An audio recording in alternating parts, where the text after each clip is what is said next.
सभी छोटे बड़े श्रोताओं को सुनीता भटनागर का प्यार भरा नमस्कार। ऑडियो स्टोरीज के हमारे चैनल कहानी जगत में आप सभी का स्वागत है। हिंदी कहानियों की श्रृंखला में आइए आज सुनते हैं दिव्या माथुर जी द्वारा रचित कहानी अंतिम 3 दिन। अपने ही घर में माया चूहे से चुपचाप घुसी और सीधे अपने शयन कक्ष में जाकर बिस्तर पर बैठ गई, स्तब्ध। जीवन में आज पहली बार मानो सोच के घोड़ों की लगाम उसके हाथ से छूट गई थी। आराम का तो सवाल ही पैदा नहीं होता था। अब समय ही कहाँ बचा था कि वह सदा की भांति सोफे पर बैठकर टेलीविजन पर कोई रहस्यपूर्ण टीवी धारावाहिक देखते हुए चाय की चुस्कियां लेती। हर पल कीमती था। 3 दिन के अंदर भला कोई अपने जीवन को कैसे समेट सकता है? 55 वर्षों के संबंध, जी जान से बनाया यह घर, ये सारा ताम झाम, और बस केवल 3 दिन। मजाक है क्या? वह झल्ला उठी।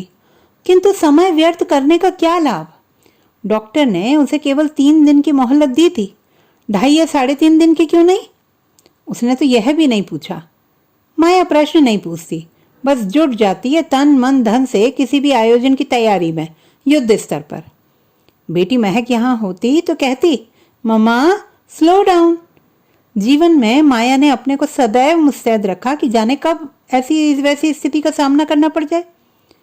खैर 3 दिन बहुत होते हैं, 1 हफ्ते में तो भगवान ने पूरी दुनिया रच डाली थी। बिगाड़ने के लिए तो 1/3 समय भी बहुत होना चाहिए, किंतु उसे बिगाड़ कर नहीं, ये घर संवार के छोड़ना है। संपत्ति को ऐसे बांटना है कि किसी को यह महसूस ना हो कि अंधा बांटे रेवड़ी और अपने अपने को दे। संसार से यूं विदा लेनी है कि लोग याद करें। कमर कस कर वह उठ खड़ी हुई। शयन कक्ष में लगी 3 अलमारियों के पदड़े खोलकर माया लगी अपनी भारी साड़ियों, सूटों और गर्म कपड़ों को पलंग पर फेंकने, जैसे उस ढेर में दबा डालेगी अपनी दुश्चिंता। छोटे बेटे वरुण की शादी को अभी 1 साल भी तो नहीं हुआ। कितना सामान खरीद डाला था माया ने, जैसे अपनी सारी इच्छाओं को वह एक ही झटके में पूरा कर लेना चाहती हो। हे भगवान, अब क्या होगा इन सब का?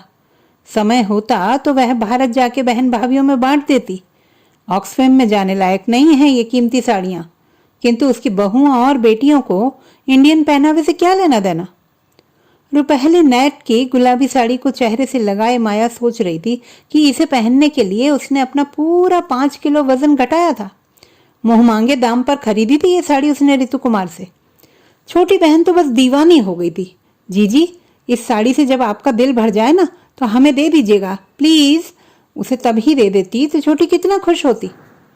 पर तब उसने सोचा था कि इसे पहनकर पहले वह अपने लंदन और यूरोप के मित्रों की चर्चा का विषय बन जाए, फिर दे देगी। एकाएक उसे एक तरकीब सूझी।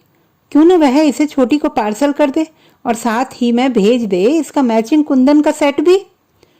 कुंदन के सेट के नाम पर उसका दिल मानो सिकुड़ कर रह गया।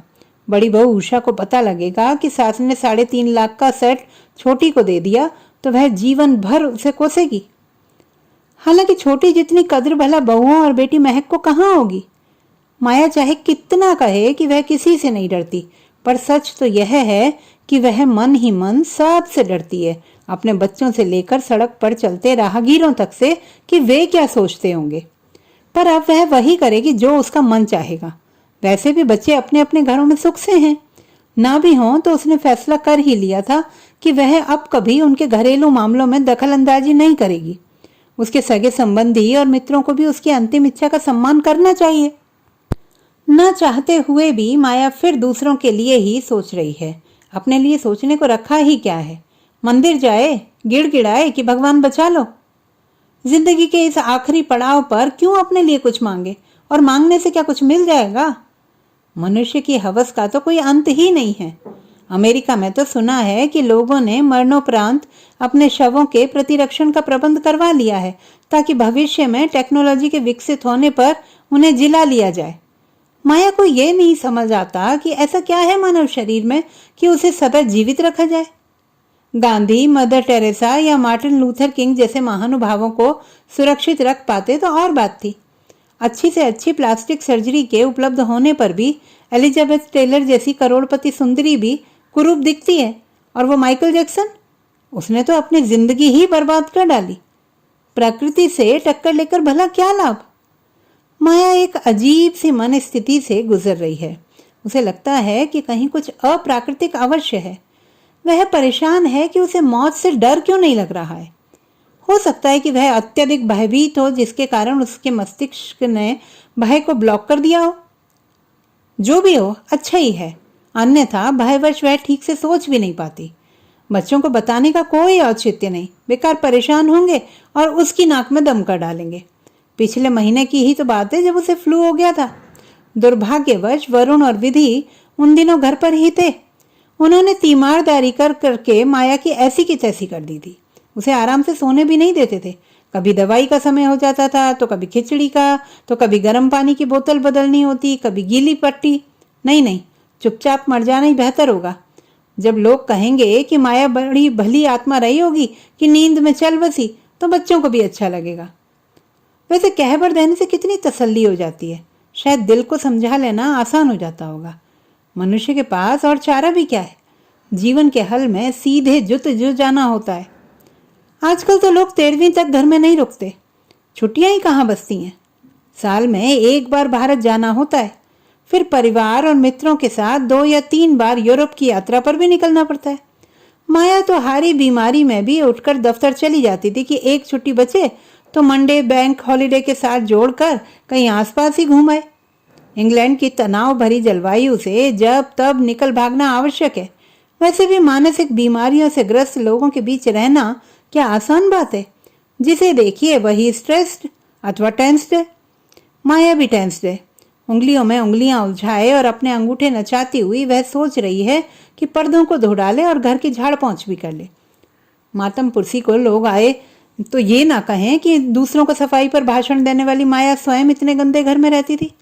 आज तो केवल बुधवार है और घर की सफाई करने वाली ममता शनिवार को ही आती है, जब वे दोनों मिलकर घर की खूब सफाई करती हैं। फिर दोपहर को वे एक नई हिंदी फिल्म देखने जाती है और शाम का खाना भी बाहर ही होता है। रात को ममता को उसके घर छोड़कर जब माया वापस जाती है तो अपने साफ सुथरे फ्लैट में खुशबूदार बिस्तर पर पसर जाना उसे बहुत अच्छा लगता है। कभी कभी तो इस संवेदना के रहते वह सो भी नहीं पाती है। माया के मना करने के बावजूद ममता उसे मैडम कहकर ही पुकारती है, जबकि माया उसे अपने परिवार का एक सदस्य मानती है। बच्चों को लगता है कि उसने ममता को सिर पर चढ़ा रखा है। कर्मठ, ईमानदार और निष्ठावान है ममता, बिल्कुल माया की तरह। शायद इसीलिए माया उसे पसंद करती है। उसकी सहेलियां भी उसके इस बर्ताव पर नाक भौं चढ़ाती रहती हैं, तो चढ़ाया करें। इन दिनों ममता अपने इकलौते बेटे नारायण को लेकर कुछ अधिक ही परेशान है, जो बुरी संगत में पड़कर पटना के एक गुंडों के गिरोह में आजकल ड्राइवरी कर रहा है। वे उसे किसी भी हालत में छोड़ने को तैयार नहीं है। ममता की इच्छा है कि उसके प्रवास के दौरान नारायण एक बार लंदन घूमने आ जाए। माया ने दिल्ली में अपने भाई पारस के जरिए नारायण का पासपोर्ट बनवा दिया है और उसे आशा है कि वीजा भी लग ही जाएगा। ममता के इसरार पर माया ने पटना के मुख्यमंत्री को याचिका भेजी थी, जिसमें नारायण को गुंडों से छुड़ाए जाने की प्रार्थना की गई थी, किंतु वहां से आज तक कोई जवाब नहीं आया। हर शनिवार को ममता बड़ी आस लिए आती है, मैडम कोई चिट्ठी पत्री आई क्या? न में सिर हिलाती माया सोचती है कि उसका अपना बेटा होता तो क्या वो चुप बैठ जाती। उसका मन कई बार होता है कि बार्कलेज बैंक के 5000 के बॉन्ड्स ममता को दे दे, ताकि वह नारायण को उन गुंडों से बचा सके। किंतु फिर वही दुविधा कि मेहनत से कमाए उसके धन को सीधी सादी ममता कहीं गंवा ना दे। बच्चों को क्या, किसी और को भी यदि पता लग गया कि उन्होंने इतनी बड़ी रकम ममता को दे दी तो वे उसे पागल समझेंगे। किंतु धन का इससे अच्छा उपयोग भला और क्या हो सकता है।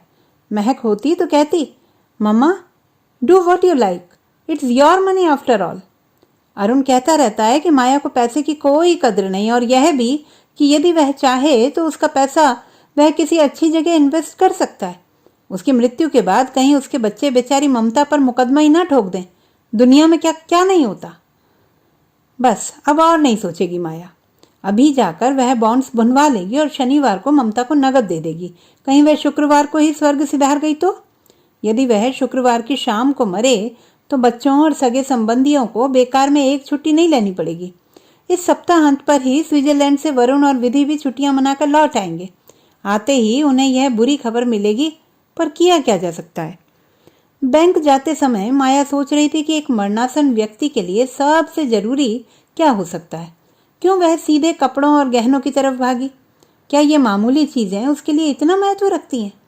आज तक तो वो यही सोचती आई थी कि उसके मरने के बाद बेटे बहू उसका तमाम बोरियां बिस्तर काले थैलों में भरकर ऑक्सफैम या किसी और चैरिटी को दे आएंगे। समय के अभाव में शायद उसका सामान वे कूड़ेदान में ही न फेंक दें। भारत में कई परिवार इन चीज़ों से अपने बहुत से तीज त्योहार मना सकते हैं। ऑक्सफैम वाले क्या समझेंगे भारतीय पहनावे को? वे इन्हें रिसाइकलिंग के लिए कहीं दाहित्र में ना डाल दें। खैर, यह सब सोचकर क्या वह अपना अमूल्य समय व्यर्थ नहीं गंवा रही? पिछले 2 वर्षों में ही माया ने 2 मौतें देखी थी और दोनों ही मृतकों ने कोई वसीयत नहीं छोड़ी थी। अभी अर्थी भी नहीं उठी थी कि बच्चों ने घर सिर पर उठा लिया था। खैर, उसने अपनी जायदाद, गहने, शेयर इत्यादि सब बांट दिए हैं, सिवाय इन कपड़ों और कुछ पारिवारिक गहनों के, और इन्हीं की वजह से वह कल रात ठीक से सो नहीं पाई। इन भौतिक चीजों में मृत्यु जैसी विशेष बात भी डूब के रह गई थी। सुबह उठते ही नहा धोकर माया बैठ गई आईने के सामने। बिना मेकअप के उसका चेहरा कैसा बेरंग लग रहा था। करेले सी झुर्रियां और अरबी सा रंग। उसने कहीं पढ़ा था कि जिसने जीवन में बहुत दुख झेले हों, केवल वही एक अच्छा विदूषक हो सकता है। ठंड की गुनगुनी धूप सी मुस्कुराहट उसके चेहरे पर फैल गई। जब लोग बक्से में रखे उसके पार्थिव शरीर के चारों ओर घूम घूम कर श्रद्धांजलि अर्पित करेंगे, तो उन्हें उसका झुर्रियों भरा चेहरा कैसा लगेगा? माया को आकर्षक लगना चाहिए, और यह मेकअप आर्टिस्ट पर निर्भर करेगा कि वह कैसी दिखाई दे। उसने अंत्येष्टि निदेशक का नंबर घुमाया। Hello, how may I help you? मीठी आवाज में स्वागती ने पूछा। Sorry to bother you, I had booked a coffin for myself the other day. I wonder if someone would take care of my makeup once I am dead? Maya ने झिझकते हुए पूछा। Of course ma'am, your wish is our command. स्वागती की वरदायनी अदा पर माया मुस्कुराने लगी। वह मेकअप आर्टिस्ट को अपना भरा पूरा वैनिटी केस ही दे देगी, ताकि कई अन्य बहुत सी भारतीय महिला मृतकों का भी उद्धार हो जाए। गोरे गोरियों का मेकअप तो ये लोग अच्छे से करते हैं, किंतु सभी एशियंस को वह एक ही तराजू में तोलते हैं। मेकअप का इंतजाम करने के बाद उसने सोचा कि अपने बाल भी ट्रिम करवा लेने चाहिए। पिछले 3 दशकों में माया का अपने हेयर ड्रेसर के साथ अच्छा तालमेल बैठ गया है। वह जानता है कि कब उसके बालों को पर्म करना है, कब रंगना है या सिर्फ ट्रिम करना है। कभी माया उल्टी सीधी मांग कर भी बैठे तो वह साफ इनकार कर देता है। नहीं मैम, यह आप पर अच्छा नहीं लगेगा, अथवा अपनी उम्र तो देखो जरा। लेकिन माया को तो आज भी लगता है कि वह एक बार उसके बालों को किसी सुर्ख रंग से रंगवा ले। माया झट से उठी और कार में बैठकर चल दी वेम्बली हाई रोड की ओर। कार को दाईं ओर मोड़ा ही था कि उसने सोचा कि पहले उसे अपने होंठ के ऊपर उगाए बालों को ब्लीच करवा लेना चाहिए। यदि कोई पुलिस वाला उसे खतरनाक यू टर्न मारते देख लेता तो उसे ऑन द स्पॉट फाइन देना पड़ जाता। किंतु अब डर किस बात का, और ये पैसे भी किस काम के? उसने निर्णय लिया कि चाहे कितने भी पाउंड्स लगे, वह रीजेंट स्ट्रीट पर स्थित सबसे महंगे ब्यूटी पार्लर में जाकर आज मसाज, ट्रिमिंग, भवें, ब्लीचिंग और फेशियल आदि सब करवाएगी। टी टू का शोर मचाती एक एम्बुलेंस पास से गुजरी तो कार को धीमा करके माया एक तरफ हो गई। शायद किसी को दिल का दौरा पड़ा हो या दुर्घटना में घायल कोई दम तोड़ रहा हो। यदि समय पर डॉक्टरी सहायता मिल जाए तो कई मौतों को बचाया जा सकता है, पर यह तो सब नसीब की बातें हैं। एकाएक माया को ध्यान आया कि उसने अभी तक अपनी आंखें तक दान नहीं की थी। क्यों न वह अपना पूरा शरीर ही दान कर दे, ताकि जिसे जो चाहिए ले ले। बाकी के बचे कुछ टुकड़ों का कीमा बनाकर खाद में डाले, या फिर वैसे अस्पतालों से जो मनोअंग प्रत्यंग प्रतिदिन फेंके जाते हैं वे कहाँ जाते होंगे? प्लास्टिक के थैलों से लेकर दही के डिब्बों तक माया कूड़े में कुछ नहीं फेंकती। जहां देखिए कचरा ही कचरा। लोगों ने यदि रिसाइकलिंग की ओर ध्यान नहीं दिया ना, तो यह विश्व एक दिन तबाह होकर ही रहेगा। माया सीधी पार्क रॉयल अस्पताल पहुंची। दानपत्र भरते समय उसे अपने दादाजी की याद आई, जिनकी उंगली एक दुर्घटना में जड़ से अलग हो गई थी। उनके मरणोपरांत दादी ने एक कृत्रिम उंगली लगवाकर उनका दाह संस्कार करवाया था। उनके अनुसार यदि दादा को उनके सभी अंगों के साथ नहीं जलाया गया तो वह अगले जन्म में बिना उंगली के ही पैदा होंगे। इस हिसाब से तो माया को निर्वाण मिल जाना चाहिए, क्योंकि उसने तो अपने सब अंग दान कर दिए थे। उसका मानना यह भी था कि प्रत्येक जन्म में मनुष्य को अपने को विकसित करना है, और जब वह पूरी तरह से परिपक्व हो जाएगा तभी वह परमात्मा में विलीन होने में सक्षम होगा। बच्चे जब तब कहते रहते हैं, mama you are a child, अथवा mama you should grow up now. वह कहाँ इस योग्य कि भगवान उसे अपने में लीन कर सके। खुशबूदार मोमबत्तियों के मध्यम प्रकाश में तैरते, भारतीय शास्त्रीय संगीत में डूबते उतरते माया के शरीर की मुलायम और सधे हाथों द्वारा मालिश ने उसे स्वर्ग में पहुंचा दिया। उसके तन से मानो मनोमैल उतर गया हो। मन हवा से बातें कर रहा था। शायद संसार के ये छोटे छोटे सुख दुख ही स्वर्ग और नर्क हैं। वह सचमुच कितनी मूर्ख थी कि पैसा होते हुए भी ऐसे सुख का नियमित उपभोग नहीं कर पाई। खैर, इस वक्त माया को जोरों की भूख लगी थी। सामने ही क्रेजी हॉर्स पब था जो फिश एंड चिप्स के लिए मशहूर था। वह उसमें ही जा बैठी। किसी के फिंडल से लौटी भीड़ शराब और सैंडविचेस गटक रही थी।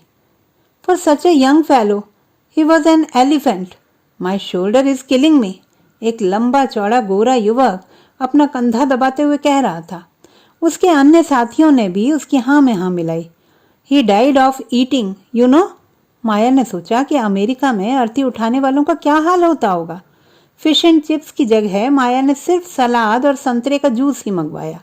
शाम को जिम जाकर वह जमकर व्यायाम करेगी। 2 दिनों में वह 1 किलो वजन तो घटा ही सकती है। कम से कम उसके बेटों के कंधे तो नहीं दुखेंगे। भोजन से माया को याद आया कि उसके जीजाजी की 13वीं के अवसर पर बनवाई गई कद्दू की सब्जी लोगों को बहुत अच्छी लगी थी। बच्चों को तो यह भी नहीं पता होगा कि कद्दू होता क्या है। अपनी 13वीं का मेन्यू भी वह स्वयं ही बना दे तो कैसा रहे। बच्चे ये ना सोचें कि माँ को उन पर जरा भी विश्वास न था। वे जानते हैं कि क्रिसमस के कार्ड्स वह अक्टूबर में ही लिख कर रख लेती है। यह तो अच्छा हुआ कि उसे केवल 3 दिन का ही नोटिस मिला, अन्यथा मृत्यु की तैयारी में वह महीनों लगी रहती। घर वापस आकर माया ने अपनी शांति और तसल्ली के लिए एक फाइल खोल ली। पहले पन्ने पर अंत्येष्टि निदेशक, उसकी सहायक, जाने माने खान पान प्रबंधकों के नाम, पते, फोन और ईमेल आदि लिख दिए, इस टिप्पणी के साथ कि बच्चे चाहें तो सपना कैटरर द्वारा मौसा जी की 13वीं वाला मेन्यू ऑर्डर कर सकते हैं, और हाँ, यदि वे कुछ नया या आधुनिक आयोजन करना चाहें तो माया को कोई आपत्ति नहीं होगी। आगंतुकों की भीड़ भाड़ में घर की सफाई, चाय पानी के इंतजाम के लिए ममता का होना आवश्यक है। हालांकि माया की मृत्यु का समाचार सुनकर कहीं उसके हाथ पांव ही न छूट जाएं। एक तो बेटे की परेशानी, उस पर माया की मृत्यु। कैसे सह पाएगी ममता, जिसके नारायण नारायण के जाप ने माया की नाक में दम कर रखा है। उसका बस चले तो वह 24 घंटे काम करे ताकि नारायण को जल्दी से जल्दी लंदन बुला ले, किंतु डरती है कि गुंडों को नारायण की इस मंशा की भनक भी पड़ गई ना तो वे उसका न जाने क्या हश्र करेंगे। नारायण कहाँ समझता है ममता की मजबूरी, बेबसी, उसकी चिंता। बच्चों को जो चाहिए वो बस चाहिए। माया की पोती रिया जब केवल 3 वर्ष की थी तो दादा की बेशकीमती घड़ी लेने की जिद कर रही थी। माया ने हंसी हंसी में कह दिया था कि दादाजी की मृत्यु के बाद ही ये घड़ी उसको मिलेगी। रिया ने झट पूछा, दादी व्हेन विल दादाजी डाई?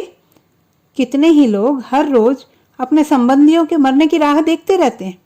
अभी हाल ही में केवल $1000 के लिए 2 पोतों ने मिलकर अपनी दादी की हत्या कर डाली थी। दहेज की वजह से भारत में कितनी युवतियां जीते जी जला दी जाती हैं। जितना पैसा माँ बाप दहेज में लगाते हैं, यदि वे अपने बच्चियों की पढ़ाई लिखाई पर खर्च करें तो वे उनके बुढ़ापे की लाठी बन सकती हैं। किंतु न जाने क्यों आज भी इसकी अपेक्षा तो बेटों से ही रखी जाती है कि उनकी चिता को आग भी तो वही देते हैं। 2 बेटों के होते हुए भी आज माया कितनी अकेली है। एक महक ही है जो उसका हालचाल पूछती रहती है, उसके सिर में तेल मलती है, उसके नए पुराने कपड़े छांटती है और फिर उससे चिपट कर सो भी जाती है। महक और पीटर कभी कभी उसे जबरदस्ती सेंट एंड्रूज ले जाते हैं, किंतु उसे बेटी के घर में रहने की बात खटकती है, जबकि पश्चिम की सासें तो अधिकतर दामादों के यहाँ ही रहती हैं। माया भी कितनी दोगली है, किंतु बुराइयां किसमें नहीं होती। कोई जरा माया से सहायता मांग तो ले, वह ना नहीं कह पाती। उत्साह में तो वह यह भी भूल जाती है कि उसके पास समय होगा भी कि नहीं, पूरे जोर शोर से जुड़ जाती है। व्यवस्था का कोई भी पहलू मजाल है कि उसकी आंख से छूट जाए। शव पेटिका की व्यवस्था माया कर ही चुकी थी।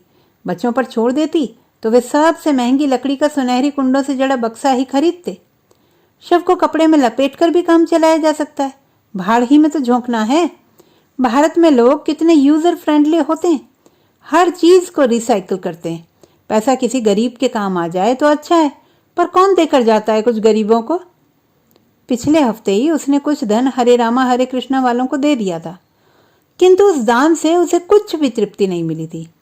माया रॉयल स्कूल ऑफ ब्लाइंड को कुछ धन देने के लिए माया कब से सोच रही है, किंतु बात है कि बस टलती ही चली जाती है। माया ने सुना था कि 90% धन तो चंदा इकट्ठा करने वालों की जेब में ही चला जाता है। माया को तो बस कोई बहाना चाहिए। गोरे लोग गरीबों की सहायता के लिए कितना दान करते हैं, वे तो कभी नहीं सोचते कि पैसा कहाँ जा रहा है। वास्तव में तो वह अधिक से अधिक धन बच्चों के नाम ही छोड़ना चाहती है, यह जानते हुए भी कि उषा क्या कहेगी, हमारे हिस्से में तो बस इतना ही आया, मामा वरुण और विधि को जरूर अलग से देकर गई होंगी।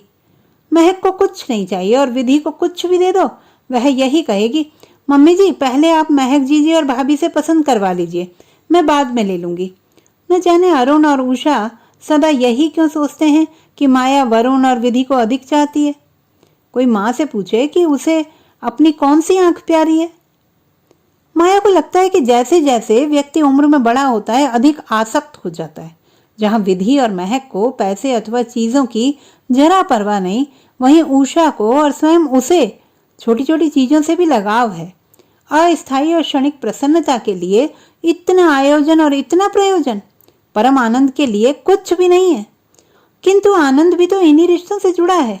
जहां जा रही है माया, वहां दुख सुख के मायने शायद दूसरे ही हैं, शायद वहां दुख सुख हो ही नहीं। पिछले साल ही तो माया ऋषिकेश में दीपक चोपड़ा से मिली थी। आनंदा में वह अपने 25 अनुयायियों के साथ ठहरे हुए थे। मृत्यु जैसे पेचीदा विषय को उन्होंने बड़े सरल तरीके से समझाया था। इस पृथ्वी पर जो भी जन्म लेता है उसकी मृत्यु अवश्यंभावी है, पर उसका पूर्व जन्म में भी उतना ही निश्चित है जैसे कि फूल खिलते हैं, मुरझा जाते हैं और फिर खिलते हैं। माया की मुसीबत यह है कि ऐसी बातें उसके मस्तिष्क में ज्यादा देर तक टिक नहीं पाती। पारसियों के मृत्यु संस्कारों के विषय में माया ने एक बार अपनी सहेली जरबानू से चर्चा की थी।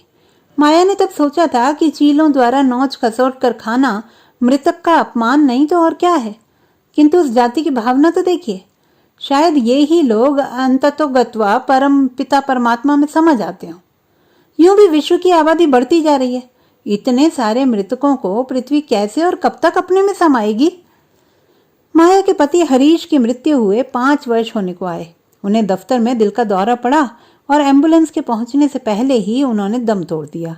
उनके शव को घंटों निहारती बैठी रही थी माया कि अब सांस आई कि तब सांस आई। वह स्तब्ध थी कि बिना कुछ कहे वह उसे अकेला कैसे छोड़ के चले गए।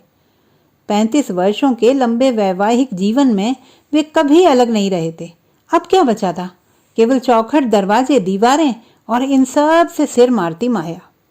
अरुण और उषा तो पहले ही अलग घर बसा चुके थे। 18 वर्ष की आयु में विवाह करके महक अपने पति पीटर के साथ स्कॉटलैंड में जा बसी थी और वरुण बर्मिंघम में पढ़ रहा था। संबंधियों और पड़ोसियों के घरों से पूरे 2 हफ्तों तक परिवार के लिए ही नहीं अपितु मेहमानों के लिए भी नियमित खाना पीना आता रहा था।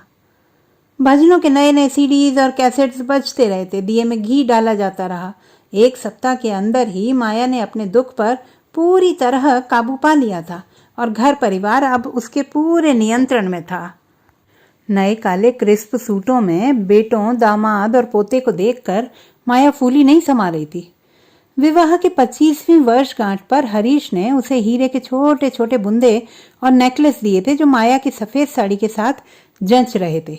बहुएं स्वयं लिपटी थी काली साड़ियों में जिस पर चांदी के धागों का हल्का काम था।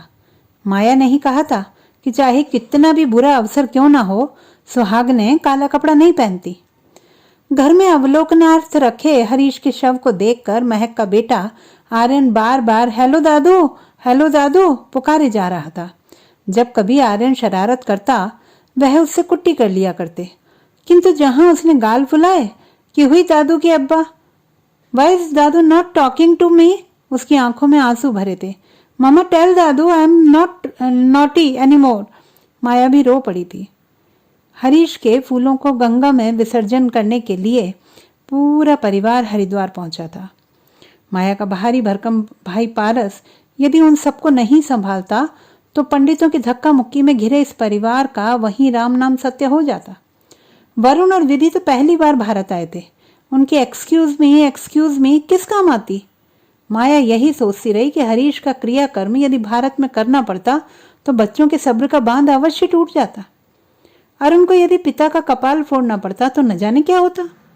माया को साधु संतों, बाबाओं और माताओं पर कोई श्रद्धा नहीं, किंतु माया इस बार अपनी पड़ोसन जयश्री के चक्कर में फंस ही गई, जो ऐरे गहरे नत्थु गहरे सभी बाबाओं और माताओं के सत्संगों में जाती है।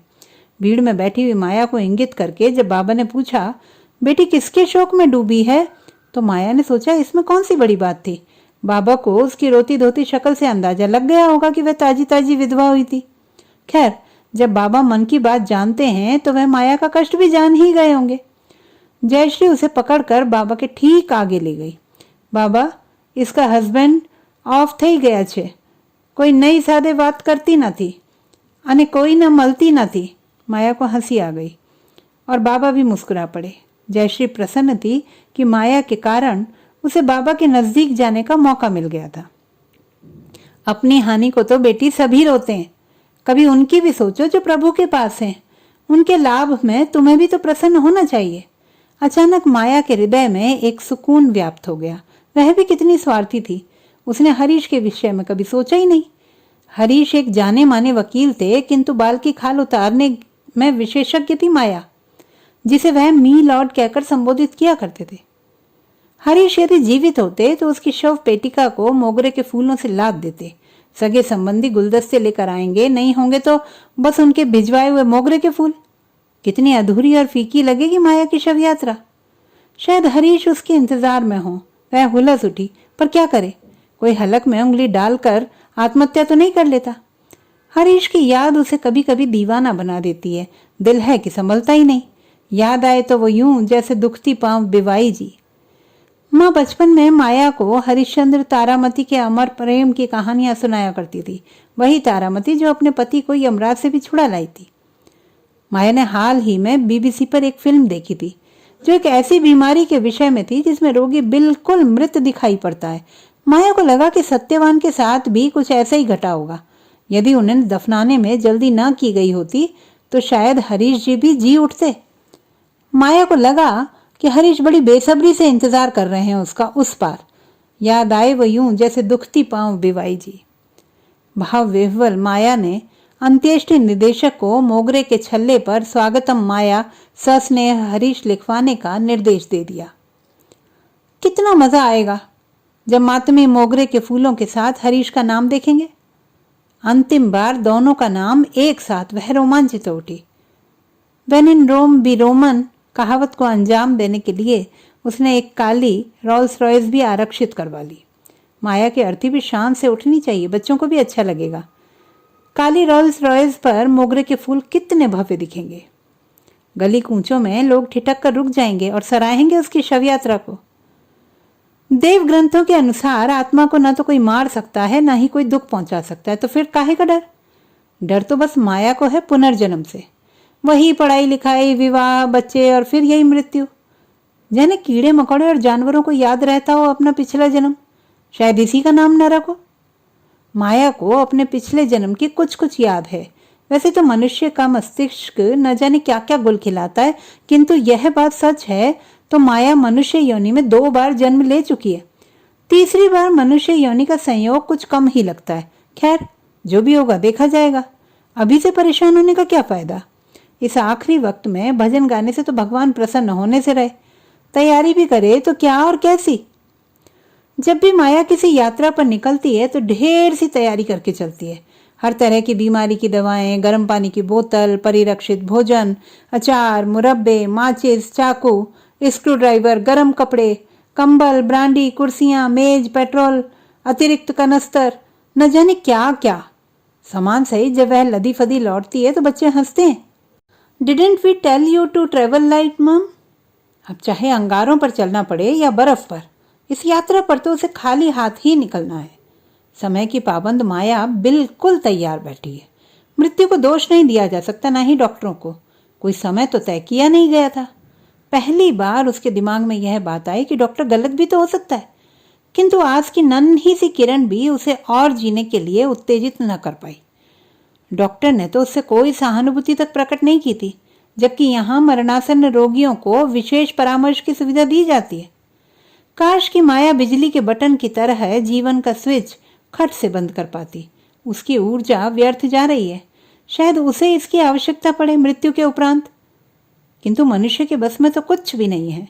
आंधी, तूफान, भूचाल आदि के माध्यम से प्रकृति जब तब प्राणियों की संख्या नियंत्रित करती रहती है, जिसे ईश्वर का कोप समझकर झेलते रहते हैं पृथ्वीवासी। जो समझ से परे हो उसे भगवान का नाम दे दें या किसी बुद्धिमान अभिकल्पक का, क्योंकि जगत की संरचना के पीछे 1% संदेह तो बना ही हुआ है। इसी विषय को लेकर विकासशील देशों में भी लोगों के बीच छुटपुट घटनाएं सुनने में आती हैं, जिनमें कोई डार्विन के विकासवादी सिद्धांत को कोसता है तो कोई विज्ञान को। माया के पल्ले जब कुछ नहीं पड़ता तो वह गाने लगती है, कोई तो बता दे जल नीर किस या प्यासी है। शायद मरकर ही मिलना हो उस बुद्धिमान अभिकल्पक से। किसी से तो मिलना होगा ही। उससे हरीश का पता ठिकाना मालूम करके ही रहेगी माया। माया की माँ जो अपनी सास को दकियानुसी करार देती आई थी, पति की मृत्यु के उपरांत स्वयं अंध विद्यालयों में कंबल और भोजन आदि बांटने लगी थी, जबकि जब तक जिंदा रहे माया के पिता का कहना था कि दादाजी की आत्मा तो तभी तृप्त होगी जब घर में कोफ्ते और मुर्ग मुसल्लम पकेगा। जहां तक हरीश का प्रश्न है, माया भी वह कोई खतरा उठाना नहीं चाहती। हरीश की बरसी पर पूजा पाठ दान हवन सब करवाती है। बनारस से लाई हुई गंगा जल की बोतल को माया ने अपने सिरहाने रख लिया है। फाइल में उसने झटपट एक टिप्पणी और लिख दी है कि उसकी अस्थियां रिवर थेम्स में भी डाली जा सकती हैं। हरिद्वार में बेचारे बच्चे कहाँ धक्के खाते फिरेंगे। एक कहावत है ना कि मन चंगा तो कटौती में गंगा। बरसों पहले किसी वैज्ञानिक ने विष का स्वाद जानने के लिए अपने आप पर एक प्रयोग किया था। जीभ पर जहर रखते ही वह मर गया। माया ने सोचा कि यदि सभी मरणासन्न लोग कोई एक प्रयोग करके मरें तो विश्व की कई गुत्थियां सुलझ सकती हैं। मिसाल के लिए माया जानना चाहती है कि मरते समय व्यक्ति को कैसा अनुभव होता है। उसने निर्णय लिया कि वह अपनी तर्जनी पर लाल रंग यानी अशांति और बीच की उंगली पर हरा रंग यानी कि शांति का रंग लगाकर मरेगी, ताकि चादर पर रगड़े हुए रंग से लोग निष्कर्ष निकाल लें। पारस होता तो वे दोनों बैठकर इस प्रयोग की बारीकियों में उतरते। माया की नजर फिर पर्दों पर जा ठहरी। ममता इस शनिवार को आए ना आए। ममता बता रही थी कि नारायण ने जब गिरोह के सरदार से माँ के पास जाने की अनुमति मांगी थी तो उसने उसे जान से मार डालने की धमकी दी थी। वह ममता को आज ही पैसे दे देगी ताकि पटना जाकर वह नारायण को गुंडों से छुड़ा ले। कितनी खुश हो जाएगी ममता। माया पर्दे उतारने को अभी स्टूल पर चढ़ी ही थी कि घंटी बजी। इस समय कौन हो सकता है? कहीं वह किसी को बुलाकर भूल तो नहीं गई? दरवाजा खोला तो देखा बाहर ममता खड़ी थी। तू तो 100 बरस जिएगी ममता, अभी मैं तुझे ही याद कर रही थी। माया चहकी। मैडम जी, वो नारायण है ना, वो। बदहवासी में ममता ठीक से बोल भी नहीं पा रही थी। हाँ हाँ, क्या हुआ उसे? उसका एक्सीडेंट। माया यदि उसे संभाल ना लेती तो ममता वहीं ढेर हो जाती। आंसू थे कि रुकने का नाम ही नहीं ले रहे थे और हिचकियों के मारे उसका बोलना मुहाल था। उसके आधे अधूरे वाक्यों से माया इस नतीजे पर पहुंची कि गुंडों ने नारायण को कार के नीचे कुचलने की कोशिश की थी। वह अस्पताल में है और वे कह रहे हैं कि इस बार तो उसकी टांगें ही तोड़ी हैं, अगली बार वे उसे जान से भी मरवा सकते हैं। ममता के कांपती हुई मुट्ठी में एक पुर्जा था जिस पर उसके भाई सर्वेश का नंबर लिखा हुआ था। माया ने झटपट नंबर मिलाया तो सर्वेश ने भी वही सब दोहरा दिया जो ममता कह रही थी। मैडम जी, आप तो जी बस बहन को प्लेन में बैठा दें। नारायण की हालत ठीक नहीं है मैडम जी। सर्वेश भी बहुत घबराया हुआ था, जैसे कि उसकी अपनी जान पर बनी हो। भाई से बात करके तो ममता के सब्र का बांध मानो टूट ही गया था। अब मैं जीकर क्या करूंगी मैडम जी? मैं तो उसी के लिए पैसा इकट्ठा कर रही थी, अब इस पैसे का क्या फायदा? कहकर उसने अपने थैले को माया के कदमों में उलट दिया। अनगिनत मुड़े तुड़े पॉन्ड्स कारपेट पर बिखर गए। माया ने उसे तसल्ली देनी चाहिए, किंतु वह तो यूं रोए चली जा रही थी जैसे उसका सब कुछ लूट चुका हो। ममता के टिकट आरक्षण के लिए माया अपने ट्रेवल एजेंट को फोन कर रही थी कि उसके दिमाग में आया कि क्यों ना वह भी ममता के साथ पटना चली जाए। ममता इस हालत में नहीं है कि नारायण की कोई मदद कर सके। कहीं इन गुंडों के चक्कर में आकर वह न केवल अपना मेहनत से कमाया सारा धन गंवा दे, बल्कि अपनी जान से भी हाथ धो बैठे। पटना जैसी जगह में किसी को पटाना होगा, किसी से पटना होगा, किसी को मनाना होगा, किसी को हटाना होगा। ऐसे समय में धैर्य, नियंत्रण और कूटनीति से काम लेना होगा। सीधी सादी ममता को तो शायद इन शब्दों का अर्थ भी नहीं पता होगा। ममता ने जब सुना कि मैडम उसके साथ पटना चल रही हैं तो उसके चेहरे पर आश्चर्य, कुतूहल और अनुग्रह के भावों की छटा बस देखते ही बनती थी। स्पष्टतः माया के दिमाग में एक योजना बन रही थी। ममता को रसोई में व्यस्त करके वह स्वयं कंप्यूटर खोलकर बैठ गई। उसने वेबसाइट के जरिए एक 5 सितारा होटल में 2 कमरे, एक बड़ी जीप और ड्राइवर का इंतजाम कर लिया। फोन पर ही पारस को उसने एक अच्छे वकील और सुरक्षा संबंधित प्रहरियों का प्रबंध करने की हिदायत भी दे दी, जो उन्हें एयरपोर्ट पर उतरते ही मिल जाने चाहिए। माया ने सोचा कि अच्छा हुआ कि बच्चे यहाँ नहीं हैं। वे उसे कभी भी ये जोखिम नहीं उठाने देते। पारस को भी रहस्यपूर्ण कारनामों में दिलचस्पी है, इसलिए उसने अधिक चूं चपड़ की नहीं, किंतु पटना के नाम पर वह हिचक रहा था। मैं पटना जा रही हूं तो कोई प्रश्न नहीं पूछेगा। माया के इस कथन के बाद पारस के पास चारा ही क्या था। ठीक है, फिर मैं भी पटना आ रहा हूं और अब आप भी कोई प्रश्न नहीं पूछिएगा। पारस के आ मिलने से माया पूर्ण रूप से आश्वस्त हो गई। बचपन में इस जोड़ी ने फर्श पर आटा बिछाकर पांवों के निशान से चोर पकड़कर मां के सम्मुख खड़ा कर दिया था। यह अलग बात थी कि वह जानती थी कि चोर घर का नौकर ही है जो रात को छिप छिप कर मिठाई खाता था, और शक इन दोनों पर किया जाता था। Sherlock Holmes, Murder She Wrote और कोलंबो जैसे रहस्यपूर्ण टीवी धारावाहिकों की दीवानी माया को जीवन में पहली बार जोखिम उठाने का मौका मिला है, जिसे वह आसानी से गंवाने वाली नहीं है। पटना के गुंडों से निडर माया सुबह की फ्लाइट का इंतजार कर रही है। ममता से अधिक बेचैनी उसे है। उसका प्लान फुल प्रूफ है। कड़े पहरे में वे नारायण को दिल्ली ले जाएंगे, इलाज करवाएंगे, और जब वह ठीक हो जाएगा तो पारस की ही फैक्ट्री में उसे किसी काम पर लगा दिया जाएगा। माया की व्यस्तता से ममता ने अनुमान लगा लिया है कि नारायण की बाल मजदूरी के दिन अब पूरे हुए।